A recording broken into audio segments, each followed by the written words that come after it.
Hi folks, this is Suzanne in Ohio. I have something to share with you today. It's along the lines of multi-using your artwork. So I have something I want to show you. You'll see this little image here. It's a paper collage I did myself, but that's a resized version printed out on copy paper. Here's my original. See if my camera can get this whole thing. It's just a paper collage done on 8.5 by 11 cardstock and layered and pasted. Now, if I'm going to use this for a main image for something, I can afford to spend a little time on it and get it the way I want it. But even so, this paper collage probably didn't take me more than an hour and a half. Now, I don't want you to look at that laughing gull and think you can't do that. I simply printed off a picture of that gull from the computer, a photograph, and cut him up into sections for his body parts, and then made patterns and cut them out of copy paper, or I'm sorry, patterned paper. So I want you to think of this as a master copy, seashells, fence, and see the wiring around the fence? I just simply sewed with a needle and thread in and out and under those pieces of paper until it looks like wire. The sky, as you can see, has a little bit of paper doilies in it for clouds. Gives a nice effect. But I'm getting ready to make seashore theme journals, and I don't want to spend hours on one piece and then it only do one thing. So my mind thinks like this, and I want to give you some insight into it. So this was my original, and then now I'll show you what I've done with that. So again, I printed that out on copy paper. And then I've mounted some of them with little sentiments. And these will be journal tags, you can call them, or journal pockets, or fronts to pockets, or flips, I guess is the word, in journals. Now, if I mounted them on a double-sided paper, I don't have to do anything else to them if I don't want to. But if they're on solid paper, I will probably back them maybe with book pages or newsprint, or just glue them down and make them the pocket. So all I did was lay my original image on the scanner, scanned it, resized it, and then printed it out in several different sizes. What a nice way to reuse your projects. This one I printed on in a sepia tone, and I can see that in my mind as a work it up to look like a vintage postcard. I think that's probably what will happen with that one. But I want to show you something here and point it out. When I printed one of the copies that I had resized onto a piece of copy paper, I came up with this wonderful happy accident. Now, all of my inkjet prints, I seal them. Because if you've worked with inkjet prints before, you know how vulnerable they can be to moisture. I've had them smear with Mod Podge. I've had them in journals for a long time, and maybe somebody's fingers touch the edge of it too many times and it begins to smear. So years ago, I learned how to seal images. And I started out by wanting to seal my watercolor images, my original watercolors, because they are definitely vulnerable to moisture. So I did a little research and found out that there are some sprays and things, but a lot of artists seal their watercolors with wax. Well, here's a funny story to go along with this wax. I have a sister that brings me things quite frequently, and she brought this box of canning wax. And I thought, my God, what am I going to use that for? And then I thought, well, it's wax. So I got out some watercolors that I thought I could afford to lose if anything wrong happened to them, and I sealed them with this wax. And here's the process. I heat the paper up on an ironing board with an iron, ironing right on top of it on both sides of the paper, and then just take a block of this wax and swipe it across the paper really quick. You can see I've used, well, this only came with 3 blocks in it. Someone had used one, but I'm working on using up my second block, and then I've got a third, which this can be purchased at any grocery store, hardware store, just about anywhere if you want to learn to seal your images. Now, I've sealed lots of inkjet prints, but this time I guess this was on a different kind of paper, and what happened was the paper started absorbing lots of the wax. And I thought, well, that's interesting, so I kept going. Now you can see along this edge, I left it just a little bit unsaturated. That's the original paper. Just looks like paper.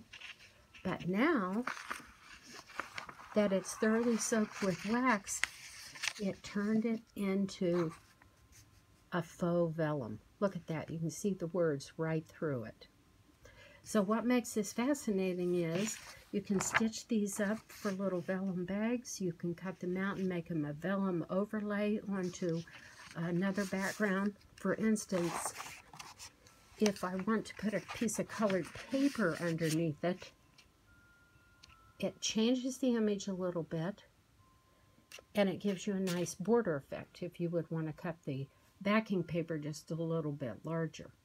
This one would look nice with bright, bright blue background, or teal, or beige, just anything.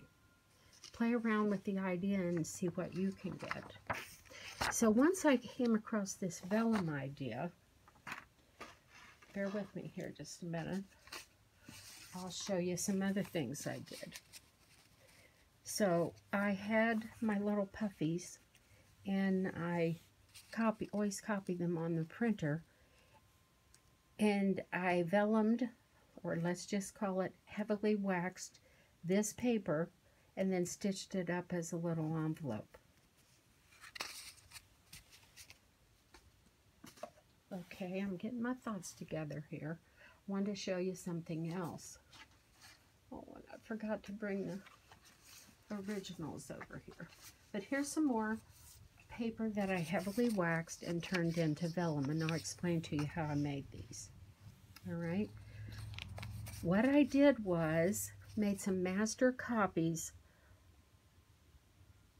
I created in paper collage different corals. All right. Let me find a plain one so you can see. Well, here's a plain one. I cut out this papers, inked the edges. I had them on white cardstock, and then I printed them off. Then I thought, well, this paper collection that I'm going to use was from K & Company, and I understand you can't even buy it anymore, but I also bought the coordinating little images that came with it. So I glued a shell on and a fish, and that made my image. Now this is going to be journal page, so I put it in here as a pocket. I made a pocket out of it. You can see that right there. Just if you want to see the inside. And then here's another one on the back side of that page.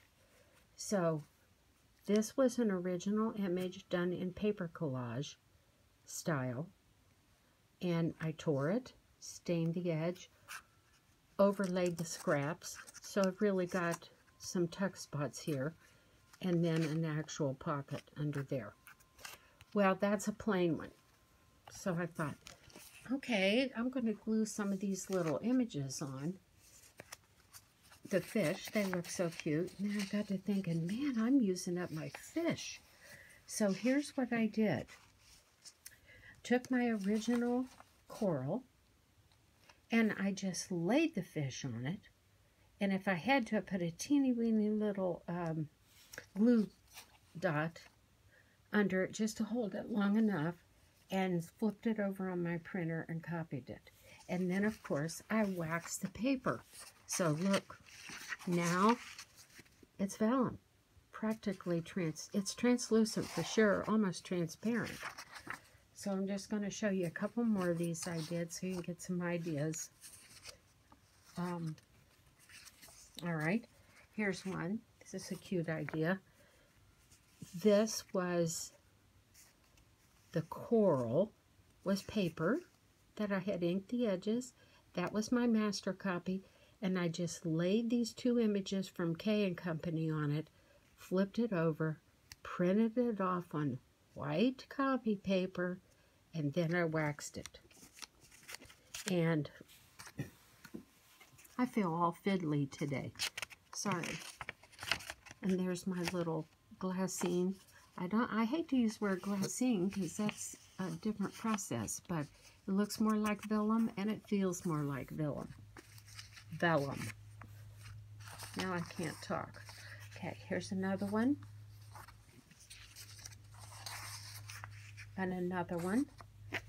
Again, with my original coral that I made. And these items, I know I didn't even have to put glue dots under them, because when I glued my pieces of my coral down, I did not glue every single thing.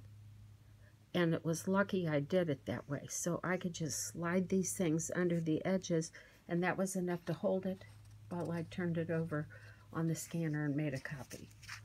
All right, here's a cute idea, because this coral, and there is a coral that looks like that. Hey, I did my research. I looked all this stuff up. But it was pretty plain, so the paper that I used to cut out these shapes, I used embossed, you know, from an embossing folder that was just run through my Big Shot. So all kinds of different ways to use your artwork. Don't let anything escape your hands without multi-using it. And again, the original paper collage. So think of the possibilities of this. Could be any subject, any theme, and use anything. Hey, thanks for watching. It's Suzanne from Ohio. Please look for me again, and I hope you enjoyed.